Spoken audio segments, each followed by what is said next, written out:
Today's guest on the Culture Architects show comes to us from a pretty unique position. For a little bit of context here, over the last few years, I've been actively exploring the question of what comes next for High Performing Culture, the organization that I had founded for delivering the Culture by Design methodology. And during my exploration and my search, it led me to Dustin Campbell, who's today's guest. And Dustin is a co-founder of Persistence Management Holdings and the consulting firm Persistently. And over the past year, Dustin and I have had a lot of conversations about culture. We talk about this all the time, all of which culminated in Persistence's acquisition of my company this past spring. Now, even before our paths crossed, though, Dustin has long been a champion of taking kind of I would call it a human-centered approach in building high-performing organizations. He has over 20 years of experience turning companies around, with perhaps his most remarkable story to date in the form of AdTech Systems, a company that we're going to talk about a little bit later. Anyway, today's conversation is not so much a passing of the torch, but more of an illumination of who Dustin is as a culture architect and what's next for the CultureWise operating system with him at the wheel. So with that, Dustin, welcome finally to the Culture Architects podcast. Thanks for having me, David. Excited to be here. You bet. So I just, for our audience sake, I want to give a little bit of background for our listeners so they understand sort of where you're coming from. So how did you get into leadership? Was that something as you were growing up, you're always really drawn to leadership, or where did that interest come from? Yeah. I think it became a little bit later for me. When I was younger, I think I just spent a lot of time wanting to fit in. I don't think I was ever the one that was saying I have to lead the charge and be the one at the helm all the time. I was never a great athlete, which is where a lot of leadership was formed, at least where I grew up. And I think for a lot of people growing up, I did ultimately, fall in love with playing basketball. I grew up in Southern Indiana, and you kind of had to. And I really learned a lot from, my time playing basketball. I was never great. I was never the captain of the team or anything like that. But it did teach me a lot about teamwork. It was a little bit later, probably in my career, where I got involved in some nonprofit organizations, and I really saw some of the impact that the leaders in those organizations were having. And I was really blown away by, what, if you wanted to make some positive change in the world, most of it happens through organizations, and people that know how to lead those organizations can really have an exceptional impact. Yeah. And so you eventually, I know, got into the private equity world. Yeah. And how did that happen? Yeah. So I spent the first part of my career, started my career at a small investment banking firm, spent about 3 years there. And then I moved to a large pharmaceutical firm. I didn't have a lot of the language for it back then, but the difference between those two cultures just could not have been more stark. And I was absorbing a lot of that. It was when I was working at the pharmaceutical company, I got really involved in a number of community organizations, was really inspired by a lot of what I saw, realized, I was also sort of, I kind of grew up a kid not paying attention to much else beyond what was, right in front of me in the world. But I had started to pay a little more attention, was developing a little bit of civic responsibility, started paying a little bit of attention to politics, and really became fascinated with what good leaders are able to do and to accomplish. And through some of that work, I decided, I think I want to learn how to run an organization someday. And so I ended up applying to business schools. I had briefly considered, maybe going to get a PhD in one thing or another. But I was really moved by some of the people that I met along that journey and seeing some of the changes that they were able to make in their community and people's lives.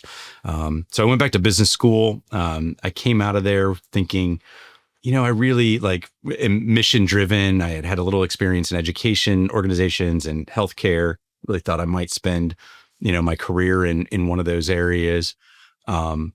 I also had a girlfriend at the time and had to try to figure out where I was going to live that worked for her as well. So I got a job at a consulting firm, spent a year there, and realized, one thing was really stark for me. I had one case where I was super intellectually stimulating in the healthcare industry, and I was miserable. The team just wasn't organized the right way. The second case was couldn't be more intellectually boring. It was an integration of back office accounting firms for That a sounds mutual exciting. fund. Yeah. And I was blown away by how much I enjoyed that case. The team just was amazing. And it was a real inflection point for me where I realized, almost to the exclusion of everything else, the thing that really gets me up every day and motivates me is I just like knowing that I'm going into something with people that I really like being with. And coincidentally, at that time, one of my best friends and now partners, Eric Waters, who you know well, took a job at a large private equity firm, and they were relatively early. This was around 2007, 2008. They were relatively early in investing pretty heavily in building out an operations function to work with the portfolio companies, and they were growing pretty rapidly, at least up until the financial crisis hit. And he recruited me to come and join him there, and so that's how I sort of got into that experience. So when you were in private equity, working from an operations kind of role, you got a chance to see a lot of different kinds of companies. And Yes. I'm assuming got a chance to see things that work and things that don't work. Yeah. And as I understand it, that kind of helped to maybe shape or form your point of view about the world, or about leadership, maybe more specifically. So talk to me a little bit about what is it that you observed, either that you said, I don't want to ever do that, or things you observed that you said, you know what, if I'm ever running a company, it's going to look more like this. Tell me about those experiences. How did that form or influence how you think about things today? Yeah. I think, when you're younger, you don't have all the frameworks and a lot of the language and the experience to compare things. And so I was definitely in a transition point where I was gathering a lot of experience quickly. The role that I was in was we were responsible for, 5 to 6 portfolio companies. We did some financial analysis, but went out and did like a lot of special project work, working directly with the executive teams.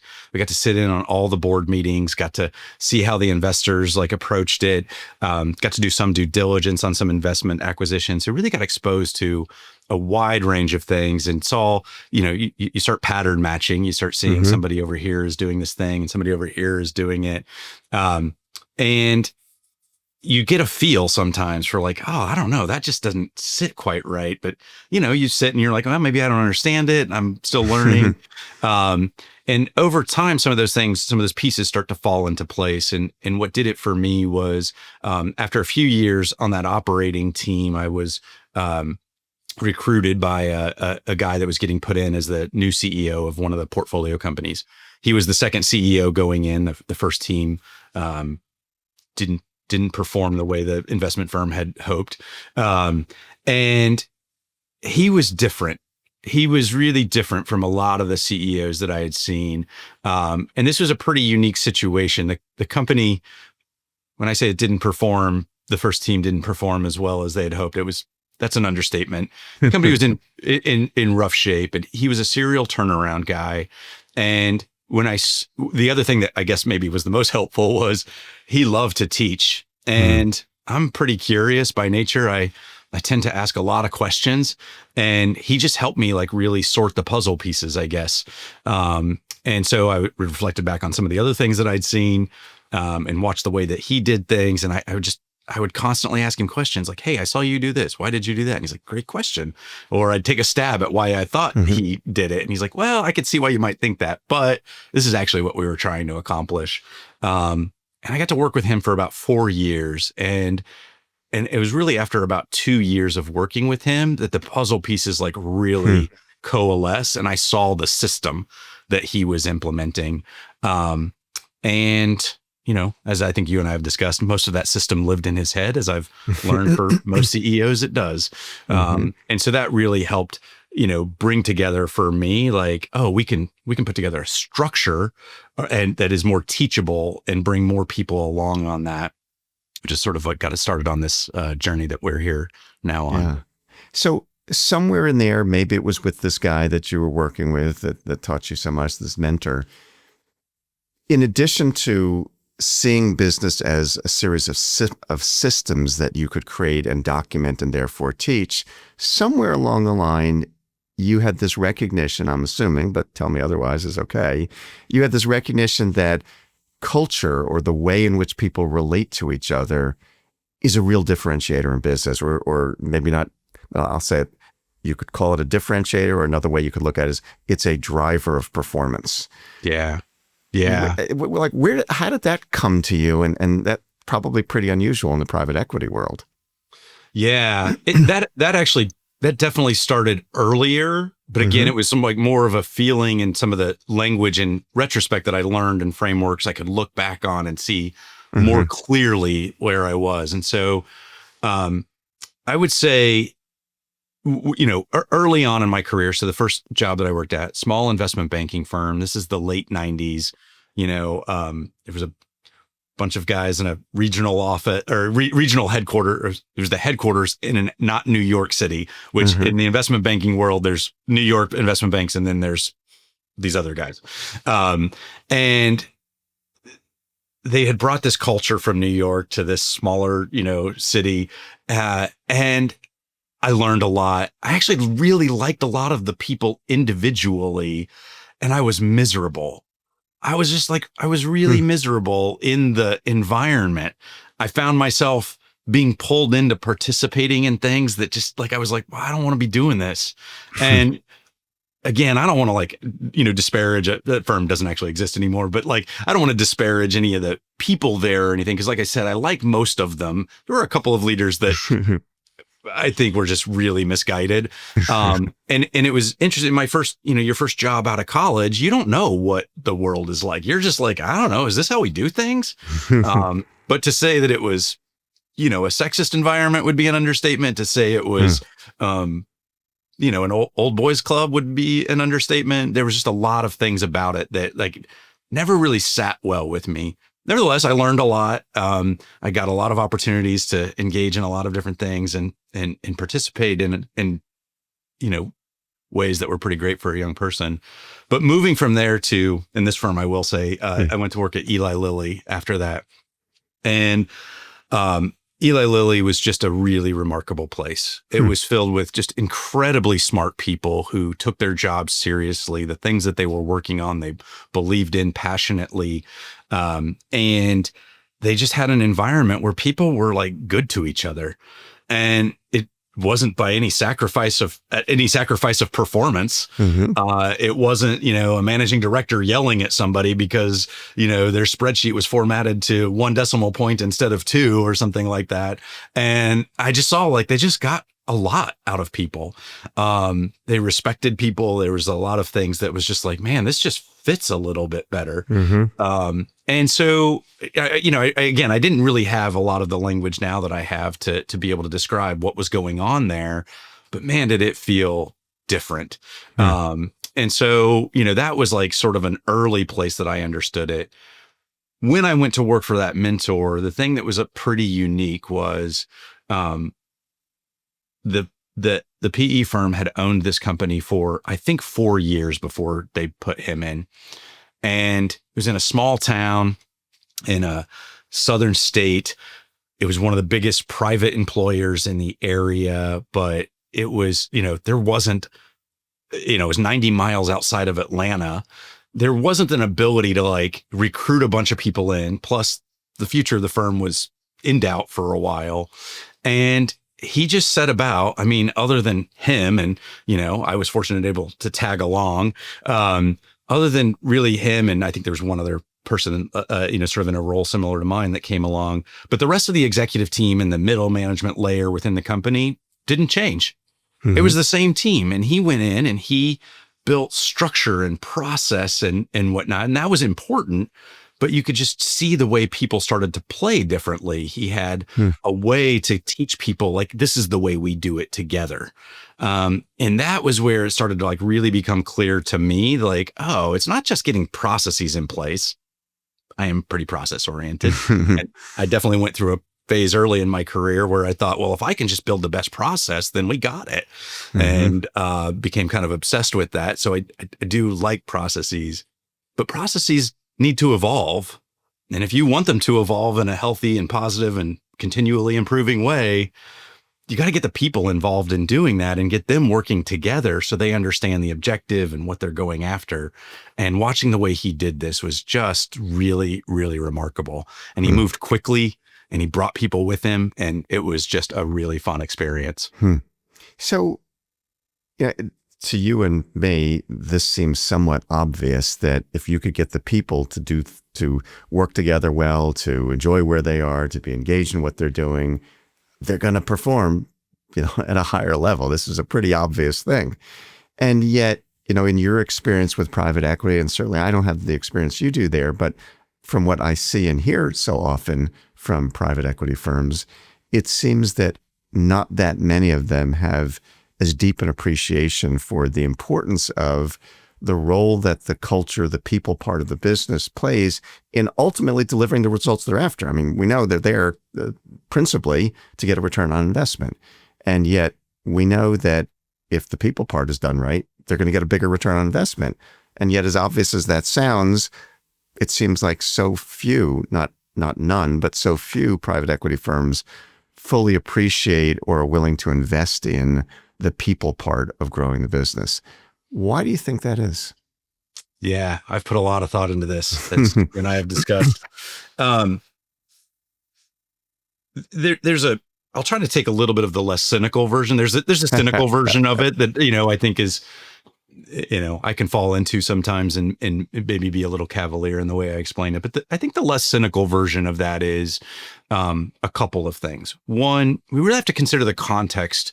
You always have to consider the context in which you're operating in. For the last 20 years, roughly, give or take, the private equity world has just seen this explosion in funds available, and the amount of money that's poured into it has been tremendous.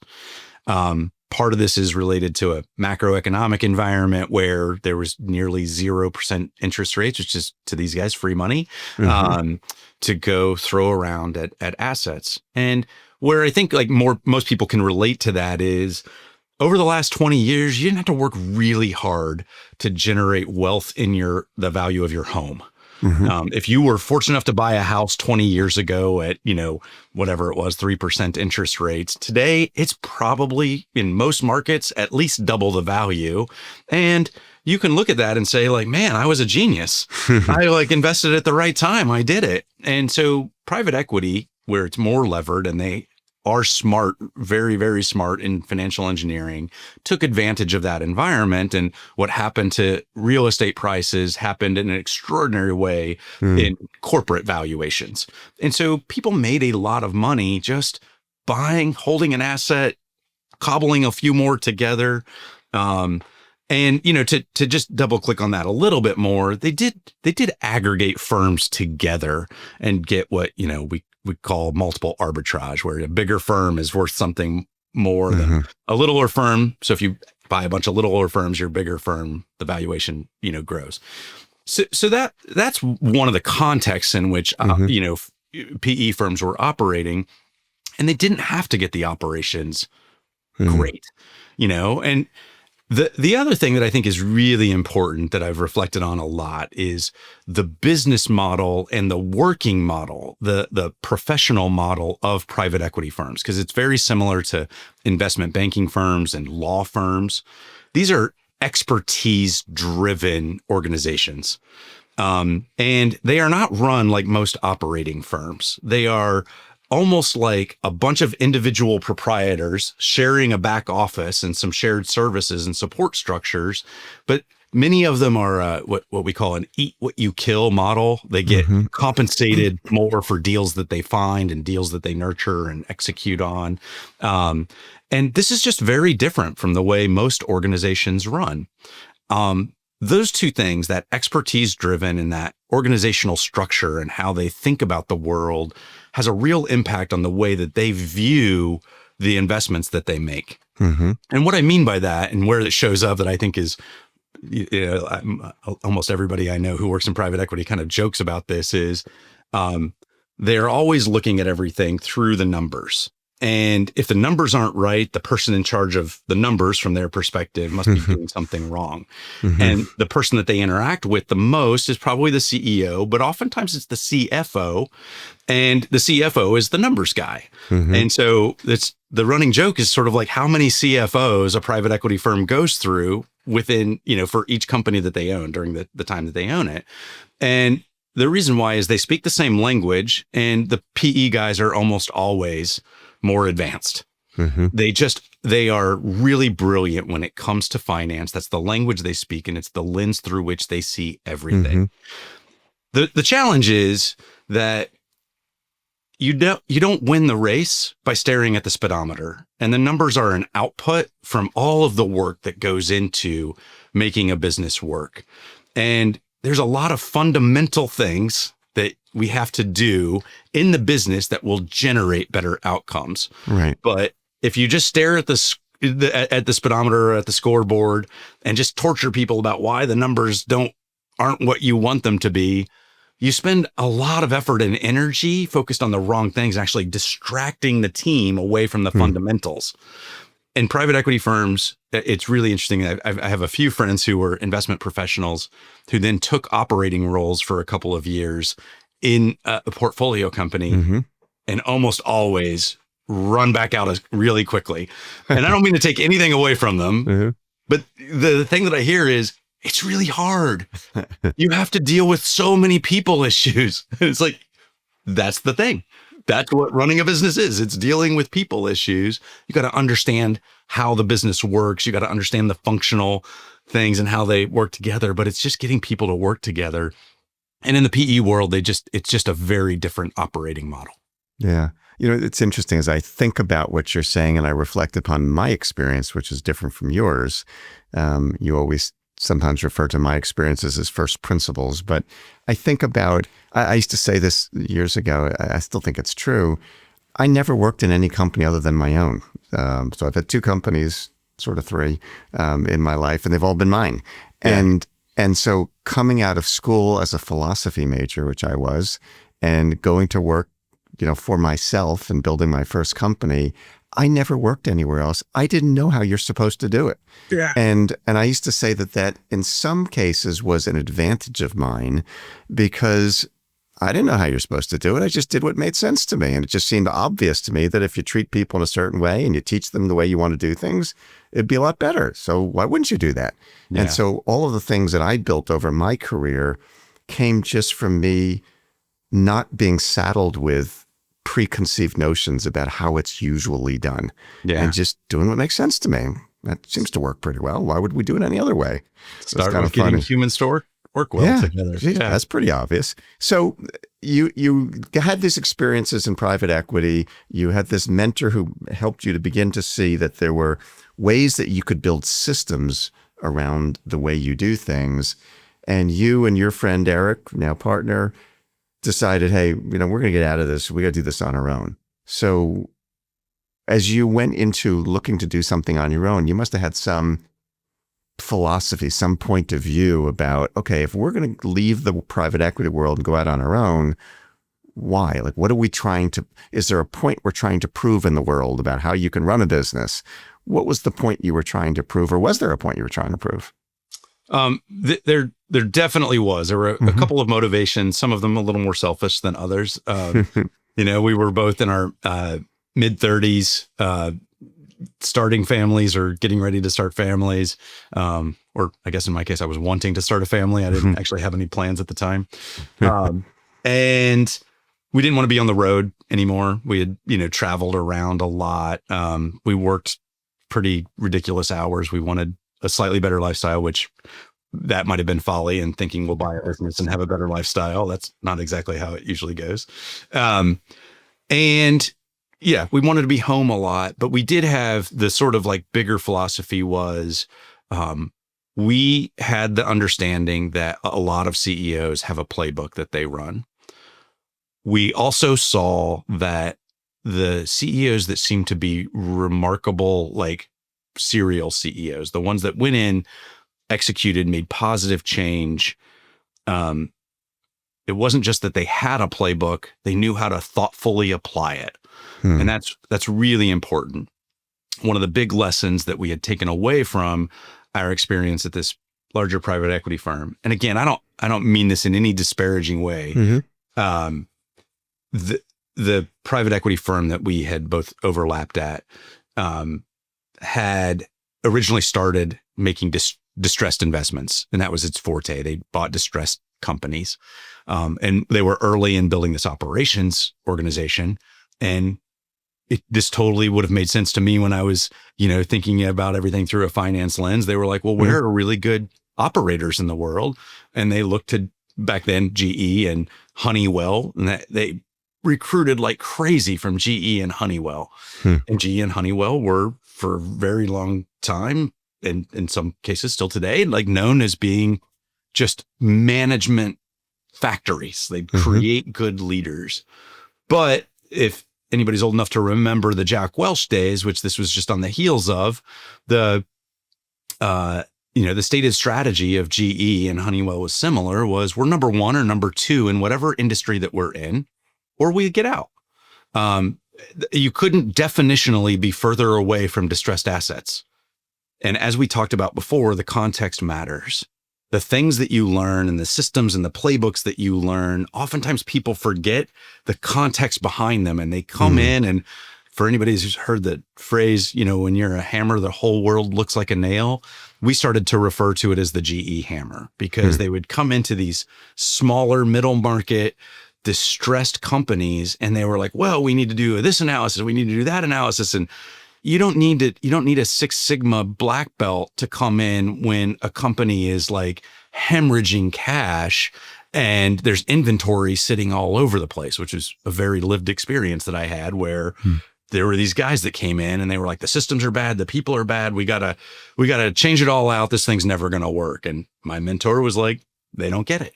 They don't have a theory of actually how the things that they learned apply here in real life. And he walked us all through, when there's too much inventory here and we're not shipping very much, let's pause the inventory coming in for a little bit. We'll be fine, and we'll start generating cash. So that's like one little example of the things that we were like, okay, that's the bad side that we don't want to replicate. We want to have a playbook, but we want to know how to thoughtfully apply it. And we set out to do that. And we said, what we want to do is not build a good playbook for ourselves in our head. We could do that. And I think that is the route that most people take. Said, we're going to write it all down as we go. And we're pretty good at writing things down. So so as we did stuff, as we tried stuff, as we implemented things, we kept organizing it and putting it in a structure.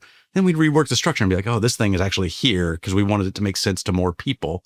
And as we recruited more people in, we made it visible. This is in your new company you're talking about. Yeah, as we bought our first company and we started doing that, we made this structure visible to everybody. And as not because your frontline workers are going to join your company and read through your playbook about your Bible about this is the way we do stuff, but as a reference document that we can always go back to and say, are we following the thing that we're supposed to? If we are and it's not working, should we change that? Or no, actually, we didn't follow it, and we think that would help. Okay, let's hold each other accountable to go follow that. And that was our sort of theory of the case at the beginning.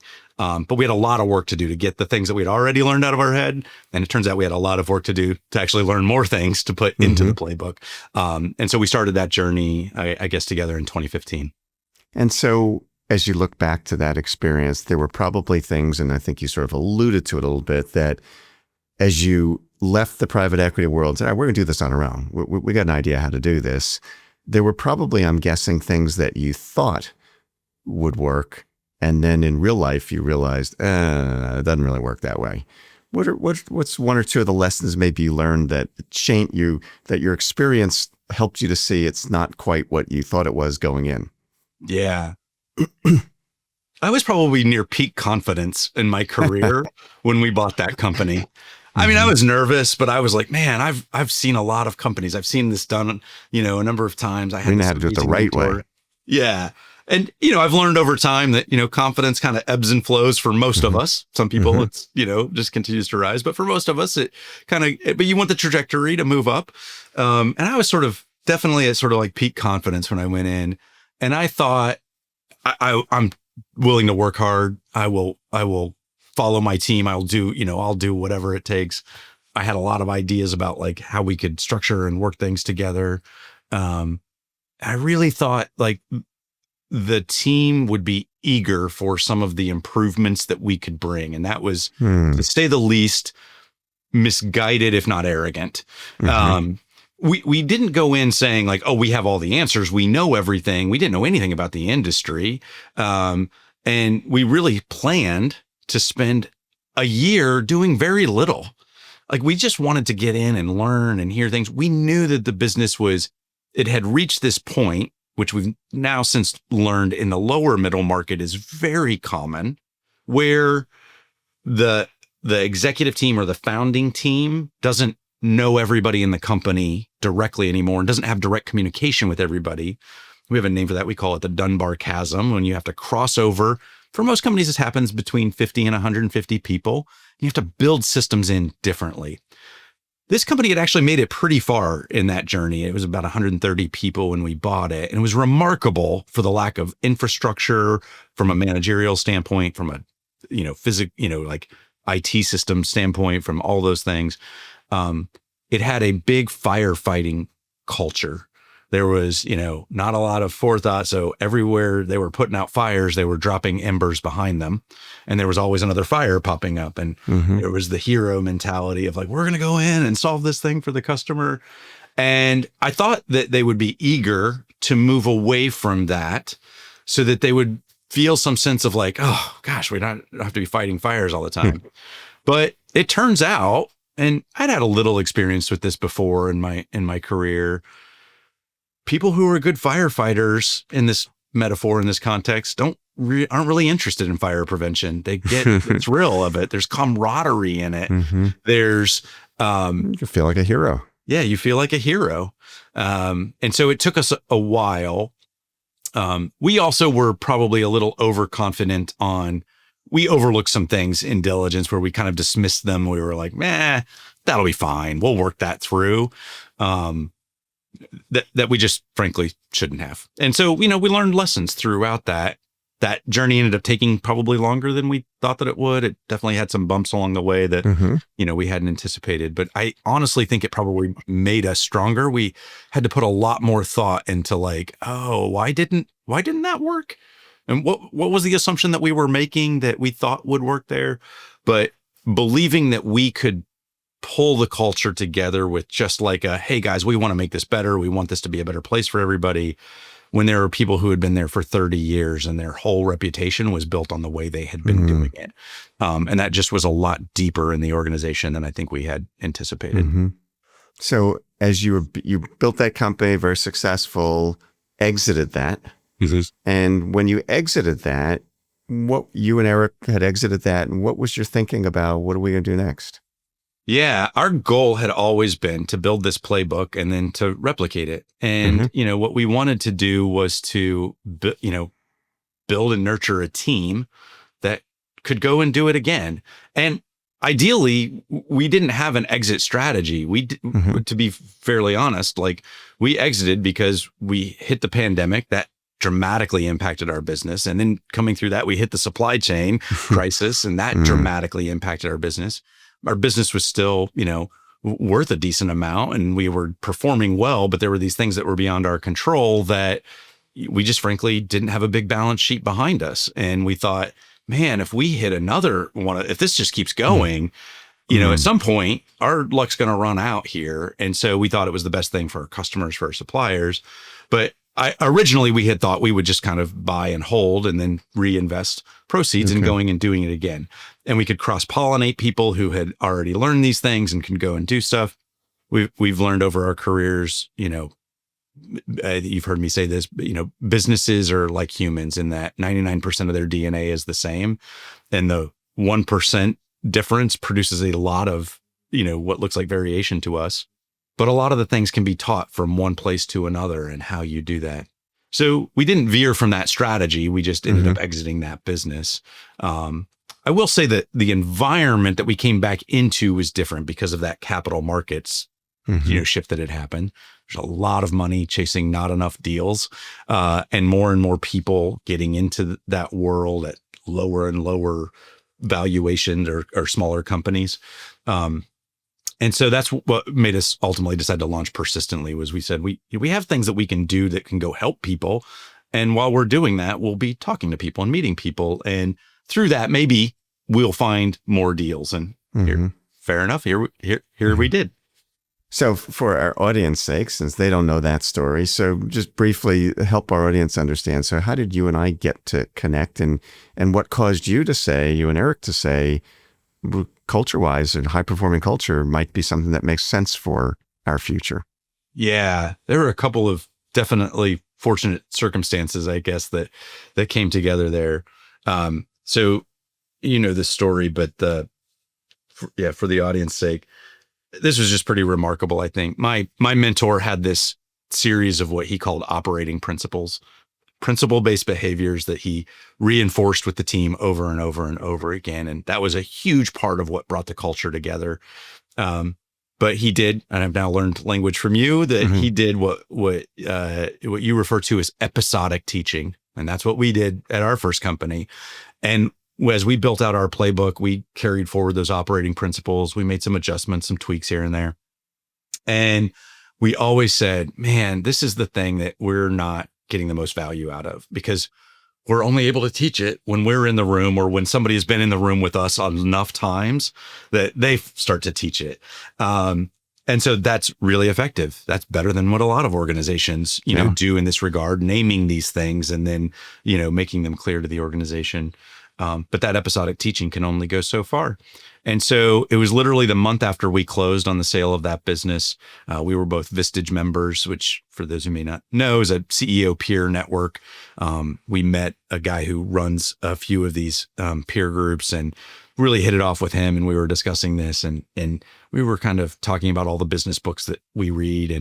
And he said, well, of course, Culture by Design. And I said, what is that book? And he said, Culture by Design. He's like, I make everybody that joins my groups, implement this. And I was like, well, now that's a pretty big endorsement. And I said, well, I should read that. I like this guy. I trusted him. And I went home and I read it, and I was like, oh, this is it. Like, where was this 7 years ago? This is the way to systematize those, what we had called operating principles and you call fundamentals. And I was just really blown away. I was like, this is like such a missing component. And I said, this is great. We're going to put this into our playbook, and the next company we buy, we're going to do this. And so we started persistently. We started doing some work for some friends and some other companies, just helping them, do some of the things that we had learned along the way. And about a year and a half after that, a friend of ours who knew that we were in the market to, buy companies again, sent us a listing. He's never sent us another listing. This is the only one he ever sent us. It was on a deal site that we weren't members of. And we were like, as soon as I read it, I said, man, I hope this is David Friedman's company. And as you know, it was. And I reached out and, you and I hit it off. But it was just a really fortuitous set of circumstances, I think, that led us there. And it helped us refine our strategy even further, which is there are a lot of these organizations that are now focused on helping smaller, middle market companies or lower middle market companies improve. CultureWise is, I think, one of the best of those. There are a number that are helping, sort of somewhere between executive execution and strategic alignment, implement these business operating systems, which we are a huge fan of, and this fits right in with. But a business, as you know, is a system of systems. It's like the human body. You have a respiratory system, you have a cardiac system, you have a nervous system, and all these things have to play together. None of them necessarily more important than the other. You wouldn't have very much fun operating without one.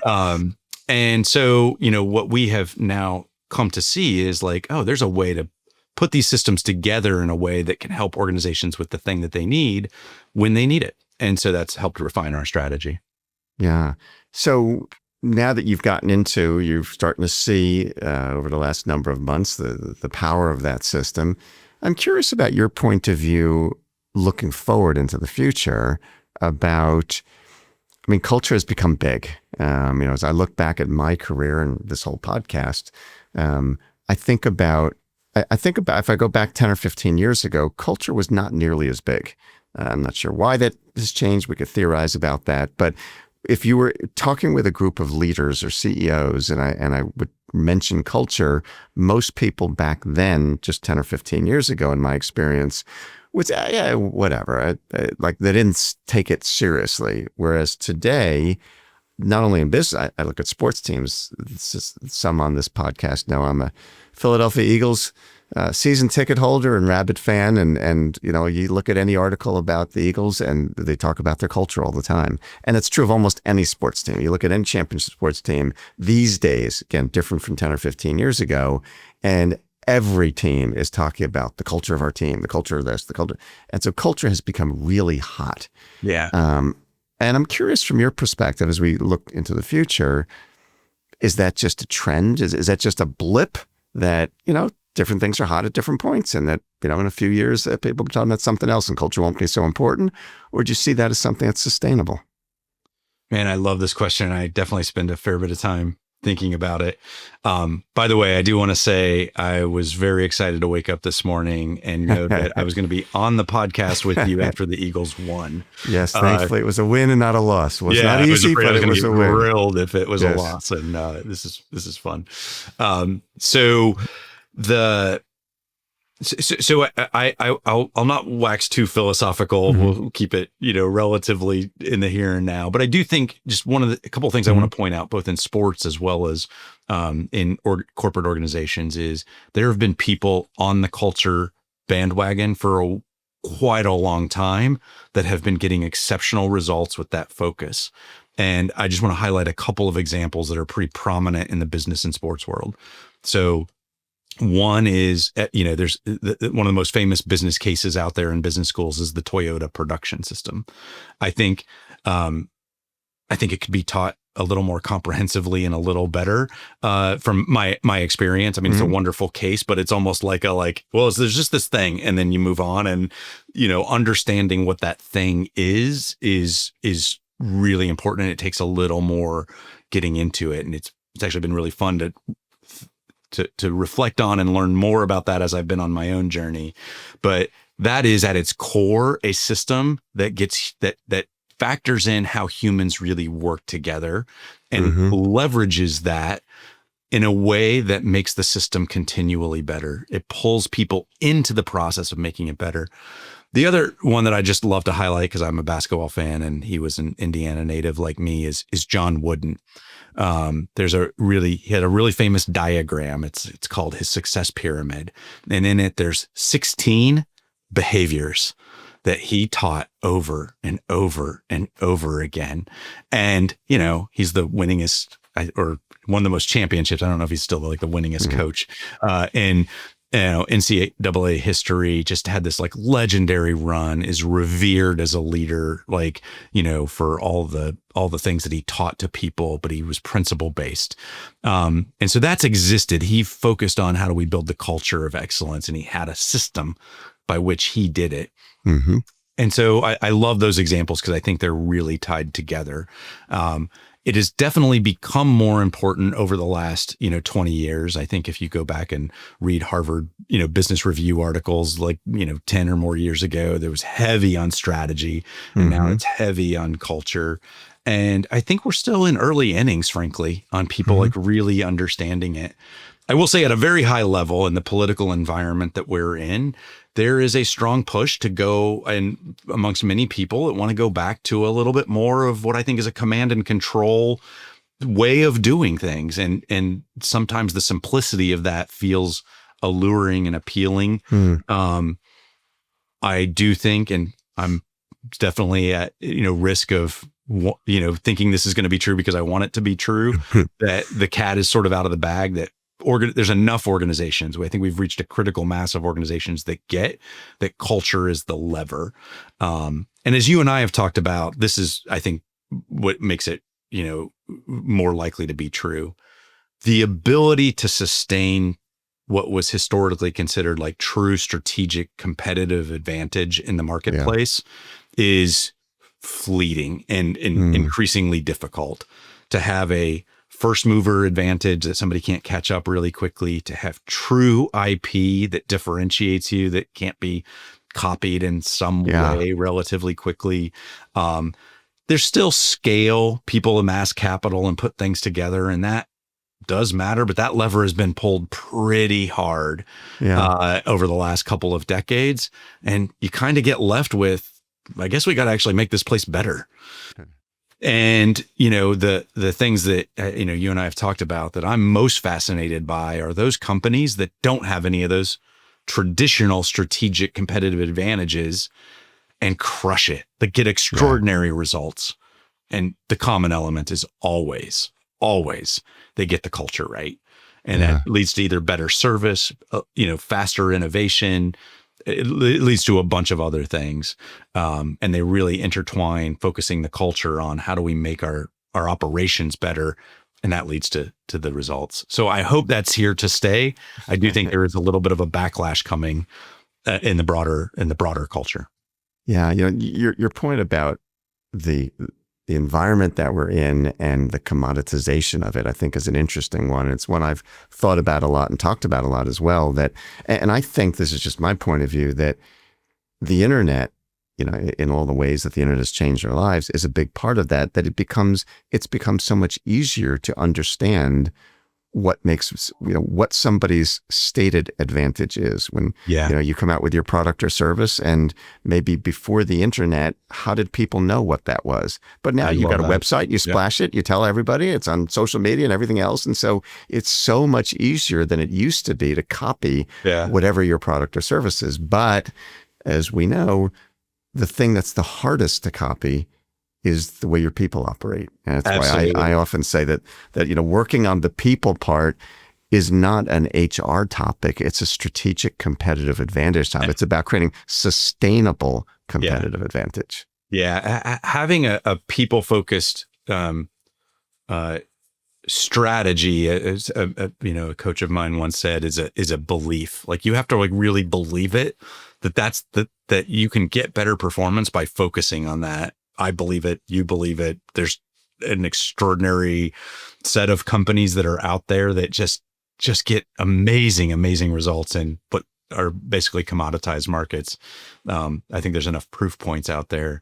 I love your point about the internet. I remember I have a story or an example of that really hit home for me, which was, I've moved around a lot in my adult life. And so I've lived in a lot of different places, seen the way different cities, are, and different styles and trends of different places. And when I was younger, I traveled a lot, it felt like there was a bigger differences everywhere. And I grew up in this small town in Indiana that when we got on Applebee's when I was in elementary school, I thought we hit the big time. I was like, man, we've got fancy restaurants now. This is we're on the map.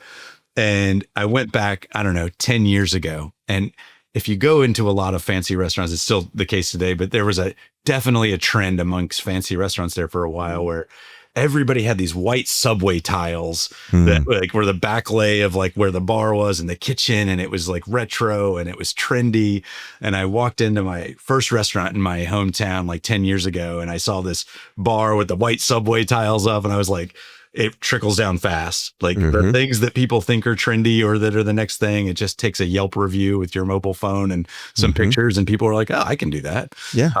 And I think that's a great example of what you're talking about, where the information flows really quickly. Yeah. But at the end of the day, it's people that are the ones who are doing whatever that strategy is. Whether putting up white subway tiles does not guarantee great service. No, it doesn't. One of the things that I find so fascinating, and it's what's led me to think about this topic as much as I have over my career, is as we all go through our day-to-day experiences, whether it's at a restaurant or a hotel or an airline or whatever, we see experiences where sometimes you have an experience where somebody treats you really well. You go, it could be, you go to the local ice cream shop and somebody who's serving the ice cream is just really extra friendly or really helpful or really makes you feel welcome there. And I'm just very attentive to these things. And the way that my brain thinks about that is whenever I have one of those experiences, I love that, but I'm always asking myself, was that the luck of the one good person who happened to be serving ice cream, or did the owner of the ice cream shop say, this is how we do things here, and make sure that no matter, or at least as close as possible, no matter who's scooping ice cream, it's done in a way, it may not be identical, it's not robotic, but it's done in a way that conveys the feelings and the experiences that owner wants to create for their customers. Yeah. And so I'm always looking at things through the lens of, is this a one-off, unique, wonderful experience, which is great. It's better to have one of those than not.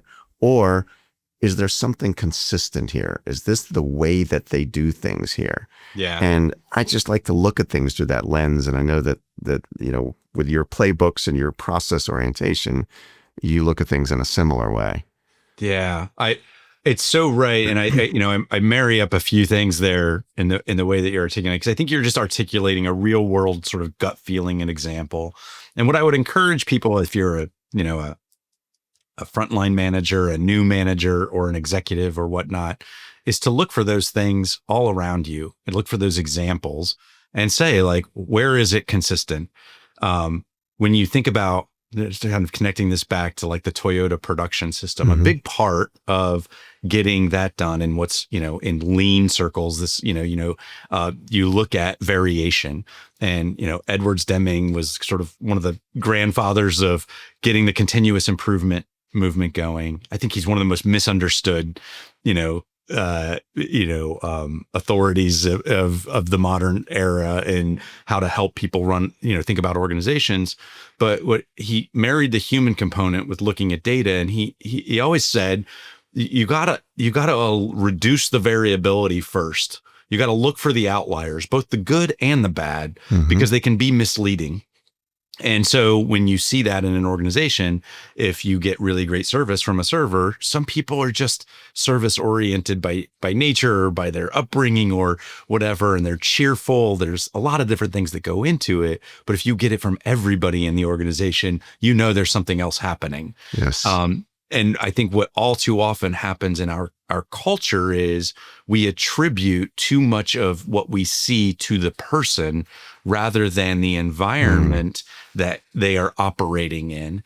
And when there are those outliers, it's easy to do because you're like, oh, they're just great. I love working with that person. I just want that person again. But we miss the opportunity to extract from them the behaviors that they're doing and teach it to other people. And obviously, this, you built a whole system that's predicated on how to do this. And we're big believers in that. So, yeah.